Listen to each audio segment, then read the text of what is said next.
Ce journal vous est offert par le FPI, Fonds de promotion de l'industrie, votre partenaire privilégié pour la réussite de vos projets.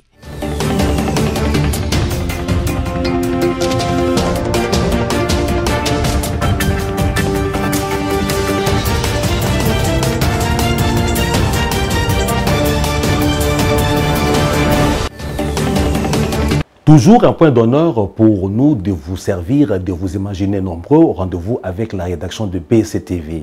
Bonjour mesdames, mesdemoiselles et messieurs et bienvenue à notre journal dont les principaux titres sont les suivants.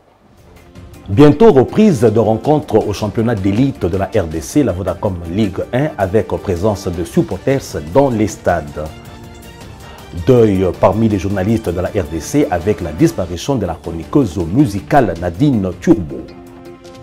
Les raisons de la énième prorogation de l'état de siège, les députés nationaux Servo Pichunsengi Pouloulou les citent dans ces journaux. Nouvelle de l'Assemblée nationale où lors de la plénière du lundi 18 avril 2022, les députés nationaux ont voté à la majorité la 22e prorogation de l'état de siège à Ituri et au Nord Kivu. Sur 317 députés présents, 314 ont voté pour, 2 contre et il y a eu une abstention. Josué Kalamba nous en dit davantage. Les députés nationaux se sont retrouvés lundi 18 avril 2022 à l'Assemblée nationale dans une plénière consacrée à l'examen et vote du projet de loi autorisant l'état de siège. À l'issue des débats généraux sur ce projet de loi, les nationaux ont autorisé la 22e prorogation de l'état de siège sur un total des 317 députés présents au moment du vote. 314 ont dit oui, 2 ont voté non, un député s'est abstenu. À l'ouverture de la séance, Christophe Mbosso, speaker de la Chambre basse du Parlement, a déclaré que compte tenu de la complexité de la situation sécuritaire préoccupante dans les provinces et en tant que représentation nationale, les députés doivent mettre sur la balance tous les paramètres d'appréciation avant d'en décider. Au moment des débats, un huis clos a été décrété avant les personnes étrangères ne reviennent dans l'hémicycle pour assister au moment du débat. Un huis clos a été décrété avant que les personnes étrangères ne reviennent dans l'hémicycle pour assister au vote nominal des députés nationaux. Réaction à cette énième prorogation, tout naturellement, les députés nationaux Servo Pichunsengi Pouloulou égrènent les raisons de cette énième prorogation. Il est au micro de Josué Kalamba. Nous avons voté la prorogation de l'état de siège parce qu'il y avait un rapport. Vous savez que la commission défense et sécurité, son président et les premiers ministres, le chef d'état-major, les ministres de la Défense et autres députés sont déplacés à l'Est pour évaluer le processus de la mutualisation des forces comme aussi le processus de l'évolution sur l'état de siège.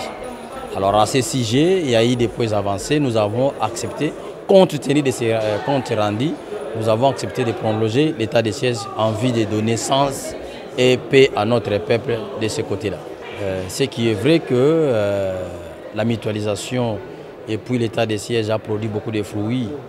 Ce n'est pas en un jour que vous allez résoudre tous les problèmes, mais vous devez savoir que majorité, on l'a déjà dit, on ne va pas répéter, il y a beaucoup de gens qui sont dans cette histoire-là et petit à petit, on découvre la vérité.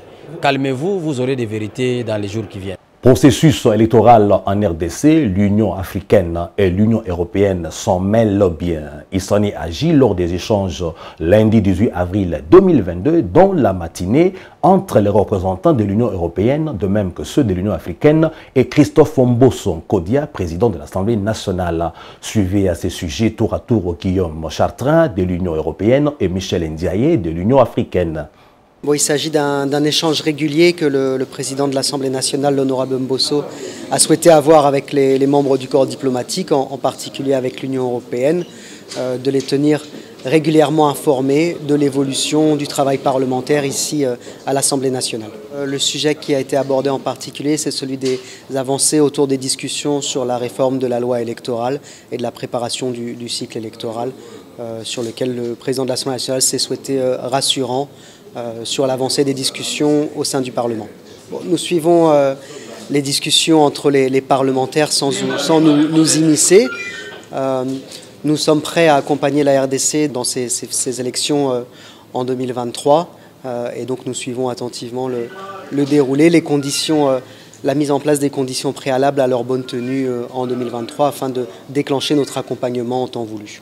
Il y aura un accompagnement de l'Union européenne sur ces élections comme cela a été lors des cycles précédents et il sera encore à définir et à déterminer dans les mois à venir.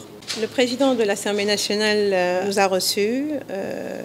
Je représente l'Union africaine en RDC avec mon collaborateur. Et nous avons discuté bien sûr du processus électoral et le débat qui est en cours au sein de l'Assemblée sur le processus électoral.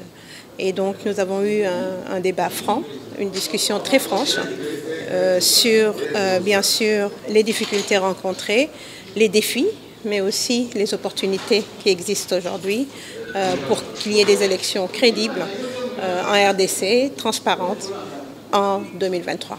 Alors l'Union africaine souhaite bien sûr des élections apaisées, un cycle électoral apaisé, mais aussi des élections transparentes en 2023. Plusieurs garde-fous, bien sûr. D'abord le dialogue au niveau de l'Assemblée nationale, au niveau des députés, la manière dont les choses vont être abordées dépendra bien sûr de la volonté de chacun de travailler sur la réforme de la loi électorale. Et ce débat doit avoir lieu au sein de l'Assemblée nationale sur les différentes propositions qui viennent des différentes parties prenantes qui sont à l'Assemblée nationale aujourd'hui. La Chine à la rescousse du processus électoral en RDC. Notez que son ambassadeur en poste à Kinshasa a été reçu par Christophe Mbosso Nkodia, président de l'Assemblée nationale. Il est allé lui présenter la position de la République populaire de Chine au sujet du processus électoral dans le pays de Lumumba. Suivez Zhu Jing, l'ambassadeur dont il s'agit. Invité par le président de l'Assemblée nationale, honorable M. Mbosso, qui m'a fait une lecture du processus électoral, surtout en ce qui concerne la réforme de la loi électorale à l'Assemblée nationale. Je suis très heureux d'avoir eu cet échange avec Monsieur le Président honorable, le Président et les membres du bureau, ce qui m'a permis d'avoir une connaissance réelle sur la situation. Il y a aussi réitérer la position du gouvernement chinois sur le processus électoral en République démocratique du Congo. Donc cette position se résume en 3 points.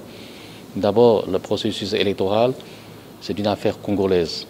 Donc c'est aux Congolais de piloter et de contrôler ce processus. Les États étrangers ne peuvent pas faire des ingérences dans les affaires intérieures du Congo. Deuxième point, ce processus électoral est très important pour l'avenir de la RDC. Donc c'est pourquoi nous pensons que ce processus doit être une opportunité de plus de dialogue, de former davantage de consensus national, de cohérence nationale, et créer plus de conditions favorables à un développement durable et paisible du pays, au lieu de créer de nouvelles crises et de nouveaux conflits. Troisième point, la Chine, nous sommes en tant que partenaire stratégique et pays membre permanent du Conseil de sécurité, nous sommes attentifs à ce processus électoral. Bien que nous respectons strictement le principe de non-ingérence, tout en respectueux à la souveraineté de l'État congolais, nous sommes prêts à accompagner le peuple et l'État congolais dans ce processus électoral, en créant avec l'État congolais, avec tous les partis politiques congolais et avec les partenaires internationaux et régionaux de la RDC, de créer les conditions favorables à la paix, à la stabilité, pour que ce processus électoral se déroule dans des conditions paisibles et consensuelles. Autre écho de l'Assemblée nationale, où plus rien ne sera comme avant avec les députés absentéistes. Contre leur habitude, une invalidation des mandats est préconisée. En effet, une motion incidentielle a été soulevée ou initiée à l'Assemblée nationale dans ce sens. Les députés Paulin Odiané justifient cette initiative par le besoin de faire respecter le règlement de leur chambre. On l'écoute. La motion incidentielle que nous avons soulevée ce matin, cet après-midi, consiste tout simplement à respecter notre règlement intérieur ainsi que la constitution de notre pays. Si vous lisez la constitution à son article 110 et puis le règlement intérieur à son article 95.6, il est bien mentionné que le député est appelé à siéger pendant plus ou moins un tiers des séances réservées aux activités parlementaires. On peut siéger à plénière, on peut siéger dans la commission ou dans la sous-commission. Donc, il est tout à fait illogique que nous puissions entretenir l'immoralité dans notre chambre, c'est-à-dire ici, nous avons des élus qui sont là pour représenter une circonscription et qui ne viennent pas participer aux activités de notre chambre. C'est vraiment une immoralité. En conséquence, nous demandons au bureau d'appliquer la Constitution et les règlements intérieurs de notre chambre. Donc, sans la loi, sans la discipline, nous ne pouvons pas aller de l'avant. Appliquer la loi, cela signifie tout simplement que ceux qui ont violé cette disposition constitutionnelle et réglementaire doivent être invalidés pour que leurs suppléants viennent le remplacer, parce qu'ils n'ont pas de temps pour représenter leurs électeurs. Transport dans l'arrière-pays. Sachez que dans le but de moderniser le secteur des transports maritimes en RDC, un nouveau port flottant a été inauguré dimanche dernier. Baptisé Baka Zongo, cet engin flottant vient faciliter les mouvements des personnes, de même que les manutentions des marchandises dans différents coins du pays. Images et commentaires. Désormais, la République démocratique du Congo dispose d'un nouveau pont flottant pouvant rouler et transporter des conteneurs en provenance du port de Douala, Togo et Lagos jusqu'à Bangui et emprunter ainsi la route Zongo, Libenge, Gemena, Akula jusqu'à Kinshasa. Construit à Kinshasa par Oriental Road and Construction, ORC en cycle, une société de droit congolais, le bac Zongo a été mis à flot au majestueux fleuve Congo dimanche 17 avril 2022. Il est midi lorsque ce nouvel engin flottant quitte les chantiers pour l'eau. À son bord, différentes personnalités venues de la présidence, de l'Office des routes ainsi que celle d'Oriental Roads and Construction. L'objectif de cette randonnée fluviale, l'essayage de navigation du bac Zongo sur ce fleuve. Construit avec la main-d'œuvre 100% congolaise, cet engin flottant pimpant neuf a une capacité de 50 tonnes. Il peut prendre une dizaine de véhicules légers, il peut prendre un camion avec remorque. Il n'y a pas de souci. Alors jusque-là, tous les essais que nous faisons sont bons. Et je crois que bientôt, le bac sera remis à l'Office des routes pour être acheminé à Zongo. Les chargés de mission du président de la République, qu'il a également constaté pendant la randonnée, s'est félicité de la qualité de l'ouvrage. Pour sa part, le DG de l'ERC a exprimé sa gratitude à l'endroit de l'Office de route pour sa collaboration et son accompagnement technique pendant la construction de cet engin dont il est l'utilisateur. On doit féliciter l'Office de route également qui a eu l'occasion de nous former. Aujourd'hui, nous démontrons que c'est une école, mais une école qui crée une autre entreprise. Nous sommes la petite sœur maintenant de l'Office de route, nous ORC. Nous, agents de chantier, nous nous considérons comme des léopards. Notre trophée, c'est ce bac ici, qui est fin prêt, que nous venons de livrer au président de la République. Et nous attendons du président de la République qui nous donne du travail. Le bac Zongo vient ainsi concrétiser la promesse du chef de l'État, Félix-Antoine Tshisekedi Tshilombo, faite à la population de Zongo pendant sa visite dans ce coin du pays en décembre 2019. Il permettra non seulement la migration des populations congolaises et centrafricaines sur la rivière Ubangi, mais aussi le commerce transfrontalier et divers échanges pour le développement de cette partie du sud Ubangi. Un saut sinistre du côté de l'univers des journalistes. Nadine Turbo, journaliste professionnelle qui s'est distinguée en chronique musicale, a tiré sa révérence ce mardi 19 avril. Ancienne de Mirador Télévision, elle a longtemps été malade selon ses proches. C'est du reste cette maladie qui l'a tenue éloignée des médias lors de ses derniers jours sur la terre des vivants. Mais certaines langues avancent l'idée d'empoisonnement dont elle aurait été la proie. Que son âme repose en paix. Du football en fait dans ce journal avec cette lueur d'espoir pour la reprise du championnat en Vodacom Ligue 1 après 2 mois d'arrêt suite aux difficultés logistiques qui ont rendu impossible le déplacement des équipes dans les différentes villes du pays où les matchs étaient programmés. L'assurance vient de la cellule de communication du ministre des Sports, Josué Kalamba, pour le reportage. Le championnat d'élite de la RDC, la Vodacom Ligue 1, va bientôt reprendre dans tous les stades du pays après près de 2 mois d'arrêt suite à la difficulté liée au transport et déplacement des équipes dans différentes villes qui abritent des rencontres.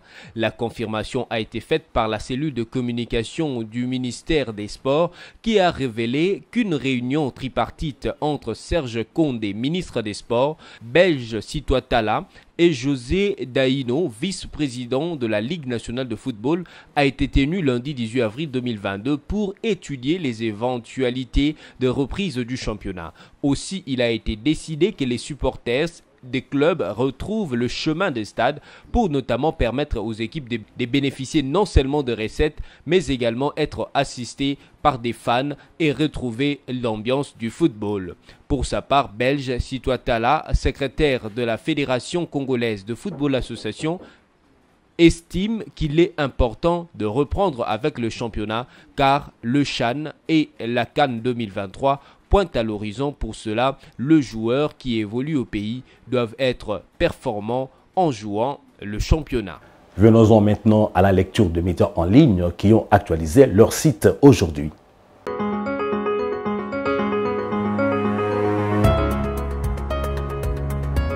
Bonjour, 7 sur 7.cd a titré Sud Kivu, le militaire qui a tué 7 civils à Fizi lynché par la population. Des habitants en colère, révèle le média, ont attrapé et lynché le militaire des forces armées de la République démocratique du Congo, FARDC, auteur du meurtre de 7 civils au port de Casimia en territoire de Fizi, dans le sud de Kivu, le lundi 18 avril 2022. La nouvelle est confirmée à 7 sur 7.cd par le lieutenant Marc Elongo, porte-parole de l'armée dans cette partie sud de la province du sud Kivu. Non au tribalisme des actes et non des slogans, a titré avec pertinence Forum des As.net dans son éditorial. Édito dans lequel on trouve cette série de questions à l'adresse de tous les Congolais. Est-on sûr, par exemple, que dans le processus de nomination dans l'appareil de l'État, rien qui ressemble à de la préférence tribale ne transparaît? Est-on sûr qu'en fermant les yeux sur des incivilités de masse qui heurtent des consciences, on contribue à la promotion du nécessaire vivre ensemble? Est-on sûr que le meilleur moyen de faire de la politique est de surfer sur les tensions intercommunautaires, banalisant ainsi la stigmatisation tribale? A-t-on tiré des leçons des événements tragiques antérieurs, étant entendu que les mêmes causes produisent les mêmes effets? De son côté, Radio-Okapi.net a écrit sur le blocage sur la révision de la loi électorale qui induit l'implication des diplomates. Ce site écrit sous ce titre ces médias après l'audience que le président de l'Assemblée nationale, Christophe Mbosso, a accordée à une délégation des diplomates accrédités en RDC lundi 18 avril. La représentante spéciale du président de la Commission de l'Union africaine souhaite des élections apaisées en 2023. Nous avons un débat franc sur les difficultés rencontrées, les défis et les opportunités qui existent aujourd'hui pour qu'il y ait des élections crédibles et transparentes en RDC en 2023. L'Union africaine souhaite un cycle électoral apaisé et des élections transparentes en 2023. Cette info de Radio-Okapi.net termine la revue de presse de ce mardi 19 avril. Portez-vous bien chez vous.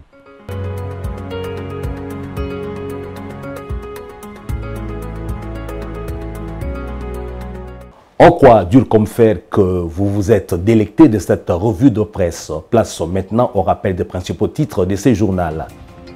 Bientôt reprise de rencontres au championnat d'élite de la RDC, la Vodacom Ligue 1, avec présence de supporters dans les stades. Deuil parmi les journalistes de la RDC avec la disparition de la chroniqueuse musicale Nadine Turbo. Les raisons de la énième prorogation de l'état de siège, les députés nationaux Servo Pichunsengi Pouloulou les citent dans ces journaux. Parfait. Il ne me reste plus qu'à vous dire au revoir et à vous remercier de votre fidélité à la télévision de groupe BSC.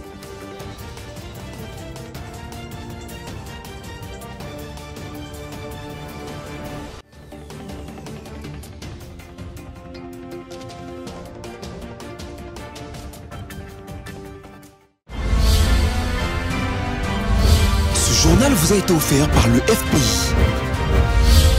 Fonds des promotions de l'industrie. Votre partenaire privilégié pour la réussite de vos projets.